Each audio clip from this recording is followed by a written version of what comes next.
Today I'm going to demonstrate how to change the oil in a Kymco Super8 scooter. All these directions will apply to most scooters. Start by firing up the scooter and letting it warm up for a few minutes. Maybe take it for a 5-minute ride. Then loosen the oil dipstick and remove it. This will allow a passageway for air to flow in as we remove the drain bolt and screen and allow the oil to flow out smoothly.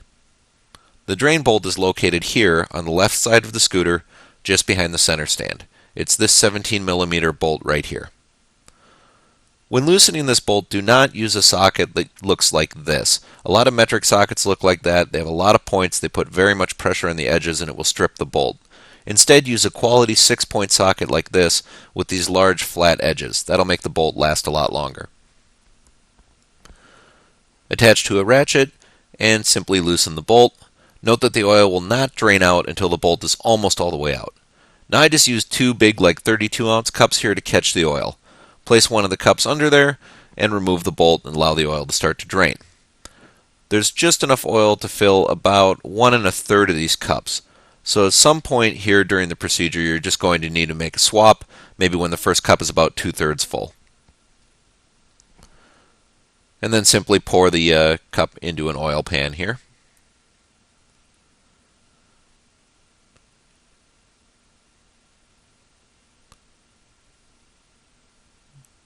And as the last of the oil is draining out here, it's a good idea to clean up the drain bolt and just remove any excess oil. Just take a paper towel, wipe off the excess oil, make sure the washer is good and clean. It's also a good idea to go underneath the bike here and remove any oil that's dripped onto the brake cable or anything around the seating area there so you can get a good snug fit with the bolt. Put the bolt back in and finger tighten it. And then I'm using a torque wrench here to tighten it up to about 20 foot-pounds or so. If you don't have a torque wrench, anything that gives you a good snug fit will be fine. On the other side of the engine here, opposite the drain bolt, is the oil screen.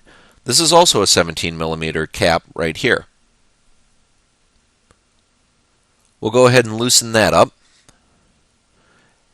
And then note that it's a good idea to put a cup underneath here as well, because there will be some oil that drips out when you loosen this cap. The cap will come out with a spring on it, and then the screen will be on the other side of that spring. The screen acts like an oil filter for your scooter. So what you want to do is take the screen assembly out here, clean up the screen good, and maybe blow a little bit of air through it just to make sure that all the passageways are free.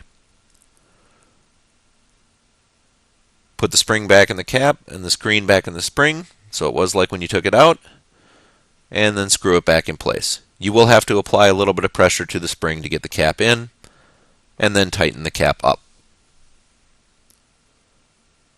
Now that all the oil's out, it's time to put fresh oil in. Put a funnel in the dipstick hole, and simply pour the oil in. It takes about 0.8 liters of oil to fill the scooter. You can check the oil level with the dipstick to make sure that it's correct. And once you've got it where it should be, put the dipstick back and tighten it up so that it's good and snug and no oil will leak out of the dipstick hole. Fire up the scooter again, let it run for a few minutes, check the oil level again and check for leaks. And that's it. Let's go out and enjoy the ride.